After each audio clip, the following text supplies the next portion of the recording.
मोठा होणार पण मोठेपणा गाजवणार. ऐरावत घडव रत्न थोर त्याशी अंकुशाचा. संयम लागतो. एक पोरगा माझ्याकडे आला, ताई मी झाड लावलंय. म्हणलं वा. म्हणला रोज पाणी घालतो, वेळेवर खत घालतो, झाड वाढत नाही. म्हणलं दादा पाणी घालतो, वेळेवर खत घालतो, झाड वाढलं पाहिजे. बघा ना म्हणला ताई, रोज पाणी घालतो, वेळेवर खत घालतो, रोज उपटून बघतो किती वाढलंय, झाड वाढत नाही ताई ते. अरे येड्या, झाड वाढायला मुळाला टिकू देशील का नाही? असंच आहे आमचं.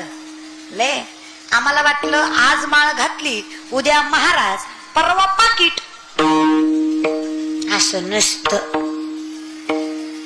तैसेची वाट न पाहता, वैसेची गावा न येता, बाळपणीच सर्वज्ञता वरीत या. बाळपणीच भगवंतानं सर्वज्ञानं वरावं, कृपांकित करावं, तेव्हा देव देतो. पुढच्याच पिढीला नावं ठेवण्यात मजा नसते. आता म्हातारी माणसं नुसतं म्हणतात पोरवाया गेली, पोरवाया गेली, पोरवाया गेली. अरे पण का गेली? बिडी फुकू फुकू आपली थोबाडा आत गेली म्हणून पोरं वाया गेली. उगाच थोडी गेली. तो महाविष्णूचा अवतार, विठेवरच्या मालकाचा अवतार, सवळ्यातला परमात्मा. पण ज्या ठिकाणी येऊन बेभान होऊन नाचतो ती जागा म्हणजे संतांचं कीर्तन आहे. अमृताला गोड करायची ताकद त्या संकीर्तनामध्ये आहे. तिथं जा आणि करा ते गोड. अशा पंक्ती बसल्या सगळ्या देवतांच्या. इंद्रदेव आले, अमृताचे ताट घेऊन आले इंद्र. सुरवरे गरजती जय जयकारे. चोखियांच्या घरी शुद्ध झाले अमृत. नाथबाबा सांगतात एका जनार्दनी मात काय सांगू. चोखोबांच्या घरी शुद्ध झाले अमृत, एका जनार्दनी मात काय सांगू. काय सांगू मी संतांचा अधिकार. त्या चोखोबरायांकडे इंद्रदेवांनी अमृत दिलं आणि चोखोबरायांनी सांगावं काही नाही, हे अमृताला गोड करायचं असेल ना तर फक्त माझ्या विठ्ठलाचा नामस्मरणाचा अधिकार घ्या. एकदा पुंडलिक वरदे हरी म्हणा ते अमृत गोड होईल. कारण अमृताहुनी गोड नाम तुझे पण माझे केशवा. आणि हे अखंड ज्या माणसांनी घेतलं, काय अधिकार असेल त्यांचा. वाडवेळ झाला उभा पांडुरंग वैकुंठा श्रीरंग, ते कळली नाही आपल्याला. त्यांचं जाऊ द्या हो. ज्याला घरातला बाप कळला नाही त्याला पंढरीचा बाप काय समजून सांगायचा. खरंय का काय? याला घरातली माय कळली नाही पंढरीची माय कशी समजून सांगायची. स्वतःची किंमत कळली नाही ती आई बापाची बी जाऊ द्या, स्वतःची तरी. इथं बसलेले गोवा गुटखा तंबाखू दारू खाणारे पिणारे हातावरी करा. इतकी व्यसनमुक्त हात नोली आहे का? अरे मला फसवाल त्याच काय, स्वतःला तरी फसा. बिचारे तेवढे प्रामाणिक तरी हेत म्हणायचं. पण कळत नाही असं नाही रे, कळतं तुम्हाला. एखाद्यानं सकाळी मांसाहार केला, दुपारी चल म्हणाव त्याला आळंदीला, येईल का तो? सकाळी मांसाहार केलेला व्यक्ती दुपारी आळंदीला येईल का? का नाही येणार? कळतं त्याला. ती लाजल जीवाने. महाराज आज नग आज खाल्ले, उद्या जाऊ द्या. उद्या पवित्र होतो का तो? कसलं लॉजिक आहे? सोमवार गुरुवार खात नाही, बाकी दणकावून हाणतो. तेवढा कशाला सोडतो? तेवढं मी खात की. श्रावण महिना पाळतो ना 11 महिने खातो. गणपती 10 दिवस खात नाही, बाकी लगे 11व्या दिवशी हाणतो. खा तर खा, नाहीतर अरे 1 महिना कमी तिखट, कमी तेल, कमी मिठाचं खाऊन बघा. किती महिना स्वभावात फरक पडतो की नाही बघा. हे जर टेम्पर हाय असतं ना कायम, एका ठोक्यात जी बायको गार करता ना ते व्हायचं नाही महाराज. तिचंही ऐकून घ्याल काहीतरी. जरा लो राहील टेम्पर. बघा, ऑब्झर्व करा, निरीक्षण करा, प्रयत्न तरी करा. ही जी तर्री तर्री खाता का तुम्ही, या तर्रीनच वाटोळ केलंय तुमचं. सजने रसा रसा वाढ, रशानच काटा काढलाय जिंदगीचा. अरे घाला रे माळ. मरू द्या, तुम्हाला सांगते ते सुधारायचं काही लई येत नाही. तुम्ही कसं असतंय, ह्यांचं तुम्हाला येत नाही पण तुमचं ह्यांना बायकोचं नवऱ्याला काय काय घरातल्या बायकाच खतरनाक आहे त्या. तीच म्हणते रविवार आज आण की तुम्ही बी खा मी बी खाते. असली बायको नसलेली बरी राव. हा अरे घरातली बायको अशी असावी, घरातली सून अशी असावी, तिच्या गळ्यात तुळशीची माळ, मुखात विटेवरच्या मालकाचं नाव आणि मोठ्यांचा आदर करण्याचे संस्कार असावे. ती मुलगी तुमच्या छोट्या घराला सामर्थ्यापर्यंत पोचवेल. ज्या घरात सामर्थ्यवंत मुलगी, संस्कारित मुलगी. पोरींनो मैत्रीण म्हणून सांगते, एखादा मुलगा आपल्याकडे वाईट नजरेनं जरी बघत असला, त्याला जर आपल्या गळ्यातली तुळशीची माळ आणि कपाळाचा गंध दिसला, त्याची वाईट नजर सुद्धा चांगल्या नजरेत बदलल्याशिवाय राहणार नाही. फक्त एकदा ही गळ्यात तुळशीची माळ घालून बघा, आयुष्य सुधारल्याशिवाय राहणार. त्याला सुद्धा वाटेल मुलगी फालतू नाहीये, मुलगी स्पिरिच्युअल आहे, आध्यात्मिक आहे. हिच्या नादी लागून चालणार, हिला पाप पुण्य कळतंय. कळू नाही तर नाही कळू, पण त्या पुढच्याला वाटेल. ही जी कंठी आहे ना, कंठी म्हणजे तुळशीची माळ जी आपण एकदम कंठाच्या जवळ घालतो. एकदा ट्राय कर, एकदा ज्ञानेश्वरी वाचून बघा, प्रयत्न तर करा. नाही कळावी एवढी पात्रता नाहीच आहे आपली. तुम्ही आम्हाला कशाला ज्ञानेश्वरी कळणार आहे? आपल्याला ज्ञानेश्वरी नाही कळली तरी चालेल. ज्ञानेश्वरीला आपण कळलो, आपल्या जीवनाची वृद्धिंगता होणार. फक्त ज्ञानोबांना कळू द्या, हे लेकरू माझं आहे, त्यांना कळू द्या की आपल्याला ऊब लागते, खूप ताकद आहे. साचूचेनी सांडसे खंड जपय पाणी राज हंसे, तुझं ज्ञान विज्ञान तैसे वाटून देऊ. आम्ही तुम्हाला सांगू खरं काय, आणि पण तुम्ही या तर खरं. पण हे कलियुग असं आहे, हे तर 4 माणसं एकच खोटं बोलली की खोटं सुद्धा खरं झाल्याशिवाय खरं आहे का खोटं आहे? तुम्हाला धरून आणलं का? बळजुबरीनं आलात का? 200 दिलेत का यायला? हा मग नुसते मड्याला बसल्यासारखे बसू नका, लय खतरनाक बसलात तुम्ही. तू बोल मी आहे, तू बोल मी बसलो आहे, तू बोल मी ऐकतो आहे, तू बोल मी येत नाही कुणाच्या कीर्तनाला, तुझं नाव ऐकून आलोय, तू बोल. इतका मध्ये बसू नका. कोणासमोर करताय? या व्यासपीठासमोर. माझं मरुदार आहे, पण या व्यासपीठासमोर जगद्गुरु तुकोबांचं कीर्तन होतं. छत्रपती शिवाजी महाराजांनी कीर्तनाला यावं, व्यासपीठाच्या खाली मातेमध्ये मांडी घालून बसावं. तुकोबांनी पायाखालचं घोंगडं काढावं, छत्रपतींना बसायला टाकावं, सांगावं राज हिंदवी स्वराज्याचं धनी आहात, मातीत कशाला बसता, घोंगड्यावर बसा.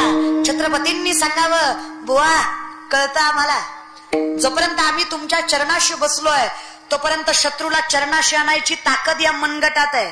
ज्या दिवशी आम्ही तुमच्या घोंगड्याची बराबरी करू, त्या दिवशी आमच्या सिंहासनावर बलता बसल्याशिवाय राहत नाही, कळतं आम्हाला. कोणाच्या चरणावर मस्तक ठेवायचं आणि कोणाला चरणावर मस्तक ठेवायला लावायचं, हे सामर्थ्य ज्यांच्यात होतं त्यांना छत्रपती म्हणायचं. आपल्यासारखे नव्हते चुकीच्या ठिकाणी ऍटिट्यूड करणारे. आपल्याकडे अधिकार तर नाहीये काडीचा, पण ताकद लयच आपल्याकडे. काही नाही रे, लंका महादेवाची होती, रावणाची नाही, लक्षात ठेवा. लंका रावणाची नव्हती, कोणाची होती? लंकेचं स्थापत्य महादेवाचं आहे.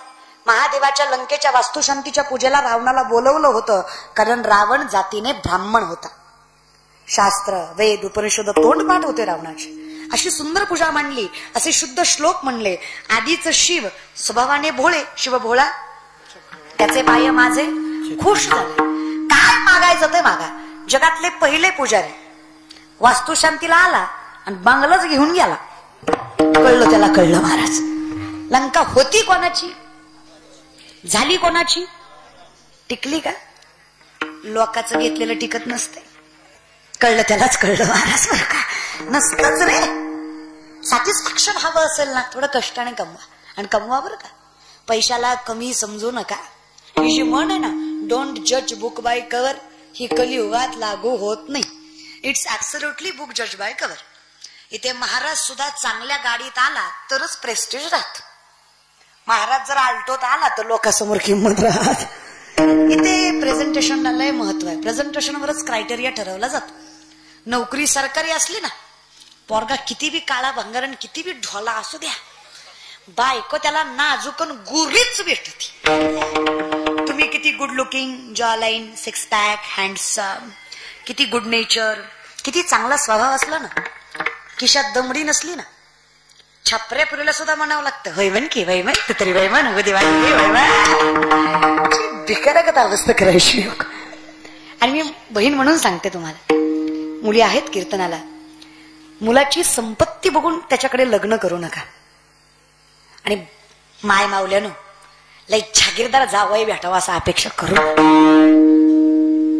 अगं त्याच्या पदरात पोरीला टाकता, ज्याला फक्त पैशाची किंमत आहे. अशा मुलाला कधीच मुलगी देऊ नका जी लोकांची हांजी हांजी करतो. असं क्वाटरीसाठी कुंबडीसाठी साहेब साहेब म्हणणाऱ्याला कधीच पोरगी देत जाऊ नका. ती वर्ष 2 वर्ष खुश राहील, पण पुन्हा तिची अवस्था भिकाऱ्यागत होते. विनंती आहे, मुलगा श्रीमंत बघून लग्न करू नका.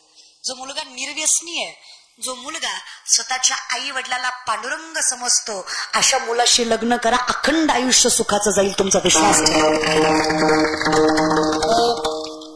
लय हाय स्टँडर्ड, लय हाय क्लास काही नाही, अक्कल पाहिजे. क्लासचं काय घेऊन बसला? लय चांगला राहतो, चांगला दिसतो म्हणजे नवरा करायचा नसतो. आणि कशाचा हाय क्लास रे? हा, कपड्याचा आकार छोटा करणारा हाय क्लास आणि संस्कृती जपणारे लोअर क्लास. अरे आमची आई शिकली जरी कमी असली ना तरी डोकं लई आहे.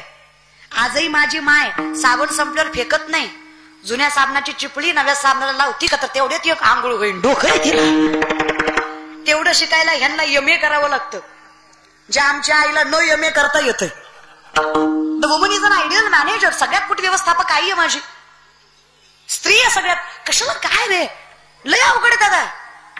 आणि तुम्ही लक्षात ठेवा दादांनो, सख्खी बहीण म्हणून सांगते, तळमळतेनं सांगते, जी मुलगी तुमच्यासोबत पळून यायला तयार होते, जी मुलगी स्वतःच्या आई वडिलाला कलंक लावू शकते, ती मुलगी तुमचा संसार सुखाचा करेल अशी अपेक्षा ठेवतं तरी कशी त्या पोरीकडनं?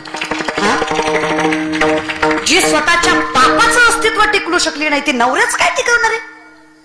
जी बापाचा सन्मान जपू शकली नाही, ते नवऱ्याच काय जपणार आहे? जिला बाप कळला नाही त्याला तुम्ही कळत असता. तेव्हा तुम्ही 2-4 दिवस गिफ्ट वगैरे दिलेत म्हणून तुमच्या मागे आली. हे डोक्यात घेत जा. खिशात पैसा आहे त्यावर सगळे आपलेत. खिशातला पैसा संपला ना, रक्ताची नाती सुद्धा बघा. कोण कुठली पोरगी नाही असं डोक्यात घेत जाऊ नका. हा, एवढं मात्र पोरींनो, तुम्ही जर त्या मुलाला वाईट काळात साथ दिली ना, त्याचा चांगला काळ आल्यावर तो मुलगा तुम्हाला कधीच दगडणार नाही. विश्वास मी देते त्याला. वाईट काळात साथ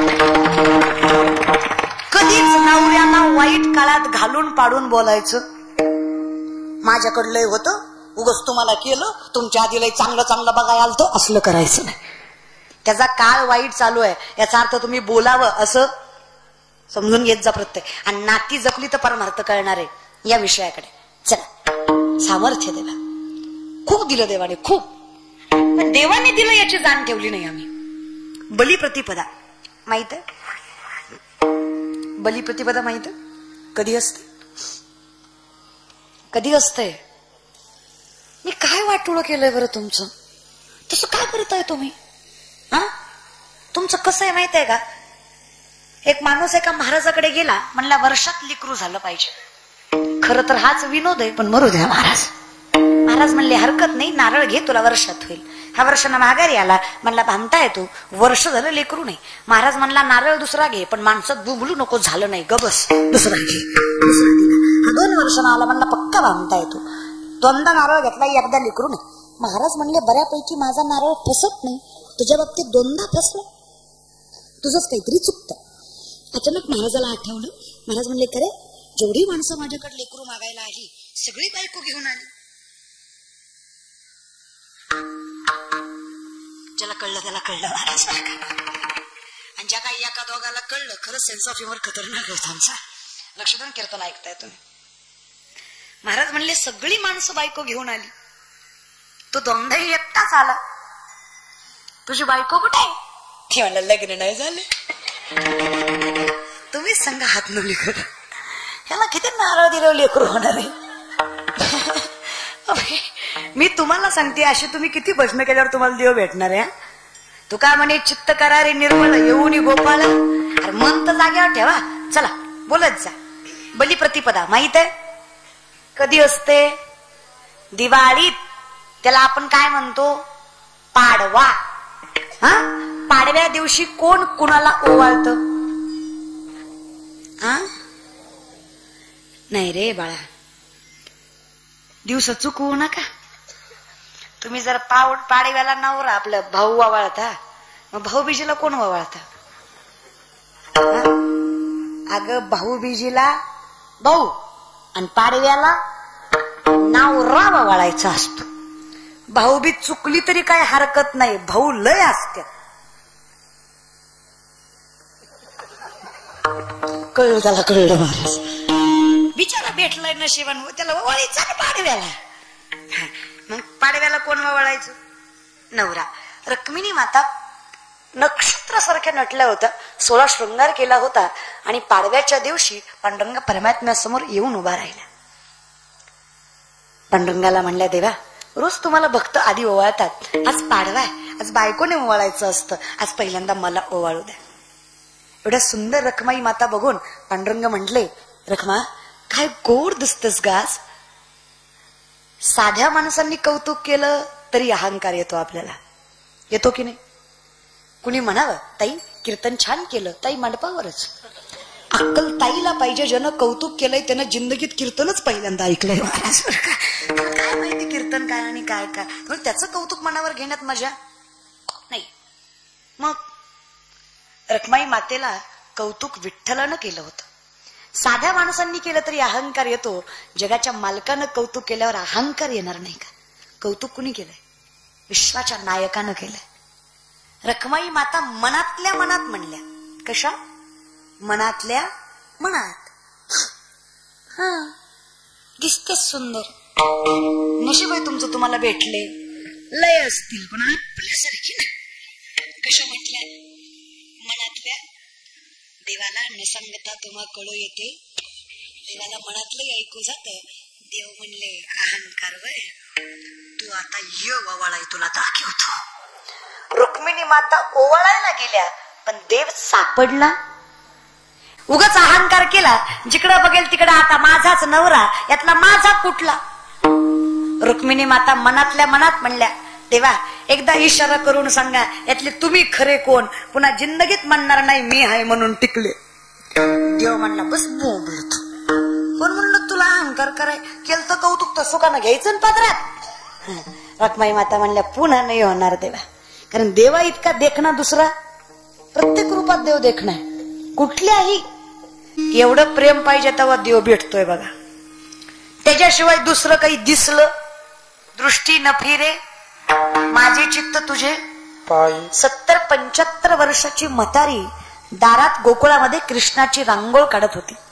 प्रेमाची प्रचिती करायला उद्धवाला देवानं गोकुळात पाठवलं होतं. इतकी सुंदर रांगोळ बघून उद्धवाने विचारलं त्या आईला, काहू आजी एवढा सुंदर देव कसा काढायला जमला? असं वाटतंय साक्षात उभा आहे समोर. एवढा जिवंत परमात्मा एवढ्या वयात कसं काय जमला? त्या आजीनं सांगावं, उद्धवा कृष्ण गेला पण एकटा नाही, आमच्यासारख्या सगळ्या गवळणींचा आत्मा घेऊन गेला. राहिलं ते फक्त हाडा मासाचं शरीर आहे, दिसतंय ते फक्त नाशिवंत आहे, मन त्याच्या जवळच. त्याच्याशिवाय दुसरं कोणाचं नाव घेतलं नाही, त्याच्याशिवाय दुसरं काही सुचलं नाही. अरे उठता बसता खाता पिता त्याचंच नामस्मरण केलं. आता अशी अवस्था आहे, डोळे झाकून हात फिरवला तरी कृष्णाचं स्वरूप उमटतं. एवढं प्रेम माझं त्याच्यावर आपोआप झालं. एवढं प्रेम म्हणे, मग अहो एवढं प्रेम म्हणता आणि देवाची रांगोळी चुकली तुमच्या.